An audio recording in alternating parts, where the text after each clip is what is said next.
대한민국에는 이런 사진들을 제시하는 사람들이 있습니다. 긴 설명 필요 없이 말하자면 정상적인 사람들은 그들을 환빠라고 부릅니다. 그런데 한국 사람들은 원조 환빠가 대한민국이 아닌 일본이었다는 사실을 잘 모릅니다.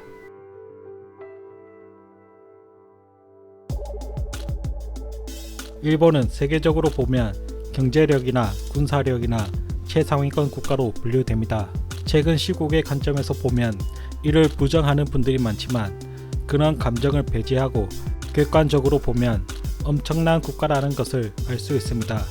그래서 일본 정부나 국민들은 그들 나름대로 동북아 지역을 벗어나 세계적인 영향력을 가지고 있다고 자부심을 느끼고 있습니다. 하지만 이런 일본이 가지고 있는 컴플렉스가 하나 있는데요. 그건 자신들의 역사입니다. 중국은 세계 4대 문명의 발상지인 황하 문명이 있습니다. 한국의 경우 고조선을 시작으로 반만년의 역사를 가졌으며 일본의 문화 전파를 한 국가입니다. 그래서 일본은 한국과 중국을 아래로 볼 만큼 동북아 지역과 전 세계적인 영향을 가졌음에도 역사 부분에서만큼은 이웃 국가에 비해 짧은 국가 기원을 가졌다는 것에 커다란 컴플렉스를 가지고 있습니다. 그런데 1982년 일본 2000년 역사 기원을 무려 1600년가량 더 앞당겨질 만한 주장이 나옵니다. 가지마 노보루는 자신의 환단고기에서 다음의 문구를 토대로 일본이라는 국가 기원을 앞당겼습니다.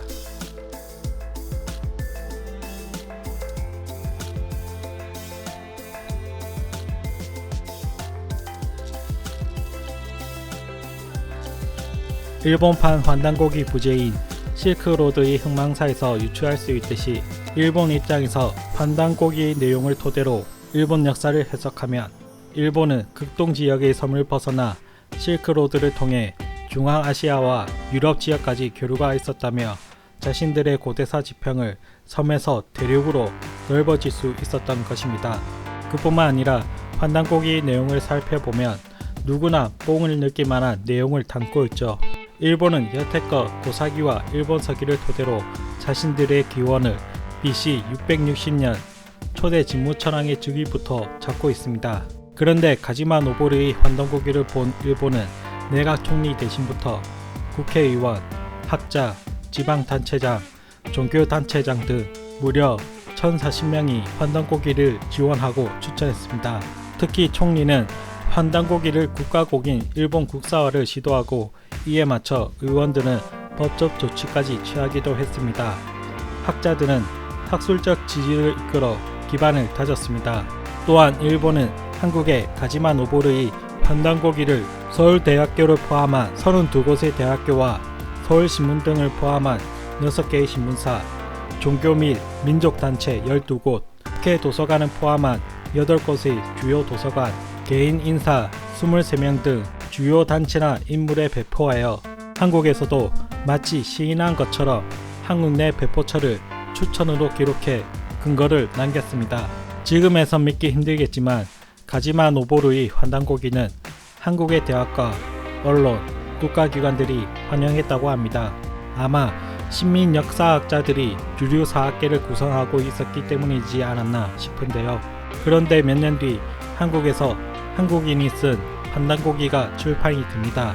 한국판 환단고기 출판에 대한 이야기에는 이유립, 임승국, 계연수 등 복잡한 관계와 논쟁거리가 있기 때문에 따로 설명을 생략하고 말하자면 한국판 환단고기가 출판되고 나서 일본판 환단고기에 환영하던 국내 주류 사학계는 일제히 입장을 바꿔 환단고기를 위서로 매도하기 시작했고 지금까지 입장을 바꾸지 않고 있습니다.